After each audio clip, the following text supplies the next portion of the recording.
Okay guys, my name's Howie Malone and I got some requests for posting a video to KX riders.com of my KX500 aluminum frame conversion. And this is it, you're looking at it. It's a 1990 model KX500 motor in a 2006 KXF 450 chassis. And it took me way too long, about 5 months to build it, but I really, was piddling. So anyway, let me get up here closer to it and I'll start at the front and I'll kind of give you the lowdown on this thing. Okay, you can see from the front it's got a Cherby disc guard on it. Behind that is a 270 millimeter oversized wave rotor. You can see that right there. I run the tubeless tire inserts on the front and the back, which makes it run like it just makes it a tubeless tire. Those of you who are true KXF 450 aficionados will notice those are not 450 forks, but those are the forks off my 07 KX 252 stroke. There's a long story behind that I won't go into. But anyway, that's what those are, and it's got universal aftermarket triple clamps. It's got flex bars by Fast with Sycra handguards on it. It's got black plastic, as you can see. I'm just into the black plastic. Let's see, what else does it have? It's got a hydraulic left-hand rear brake on it because I run an EFP automatic clutch in this bike, and I race off-road in Missouri, and that really is a great setup to run, is the automatic clutch with the left-hand rear brake. If you've never ridden a woods bike set up like that, it's just almost like cheating. Let's see, what else have we got? It's got an IMS 3.2 oversized gas tank. It has an SDG tall seat because I'm 6'3", 225 pounds, so I need kind of a little extra space. Also, aftermarket foot pegs that are ½ inch lower than the stock foot pegs. It's got a ProMoto billet kickstand on it. Let's see, I've got TM Design Works chain guides on the back. It's got a brand new Renthal O-ring chain and sprockets. Again, it's got the tubeless insert on the rear wheel. The frame on this bike was done by George Finelli out of MPS Racing over in, I think it's Monclova, Ohio. I sent the frame to him and he did the chassis modifications for me. The pipe on the bike, that's a Dynaport pipe that they make custom for George for his frame kits. And it's got a Banshee, not Banshee. Bonsai, sorry. It's got a Bonsai pipe protector on there. I've got a Sycra skid plate on the bottom of it, you can see down there. And then I did a mixture of hoses. It's got some KX500 and some KX450 hoses on it.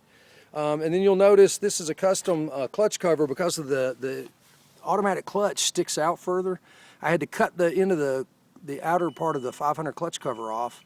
And I took an old KX 250 clutch cover that I had and I modified it in my garage, and I had a buddy of mine weld it on there, and it looks pretty doggone factory, if I do say so myself. It's pretty simple to do too, honestly. And if any of you have any questions, you can contact me on the forum, and I've got a ton of pictures of how I did that.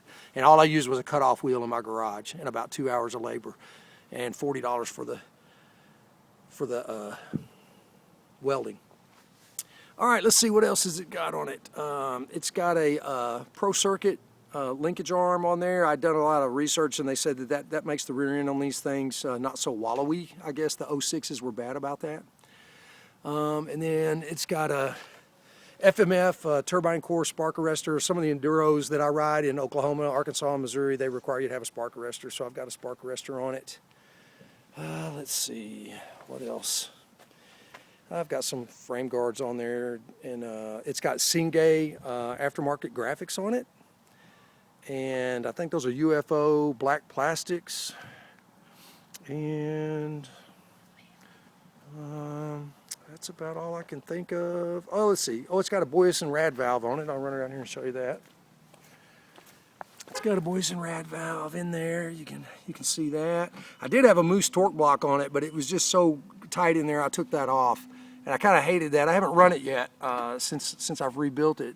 So the Moose block had really kind of smoothed the power delivery out on it and kind of taken that big hit out of the middle. So it'll be interesting to see.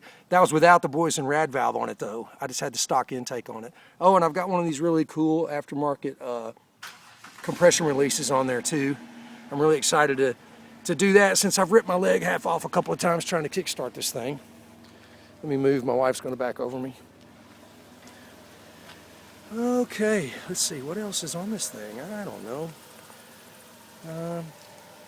I guess that's about it, but I'm really stoked to get it out here and race it. And in 2 weeks, I'll be racing it for the first time. And I run a GoPro helmet camera, so hopefully I'll get some action photos of me racing it once I get it going here in a couple of weeks.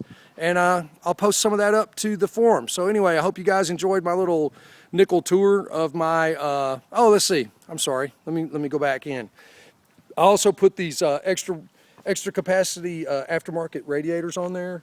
And I put the Devo radiator guards on there too. Again, you know, racing in the woods, sticks and stuff tend to want to fly through your radiator and ruin your day. So I put those on there too. And okay, I think that's it. All right, guys, I look forward to your comments on this baby. Thanks.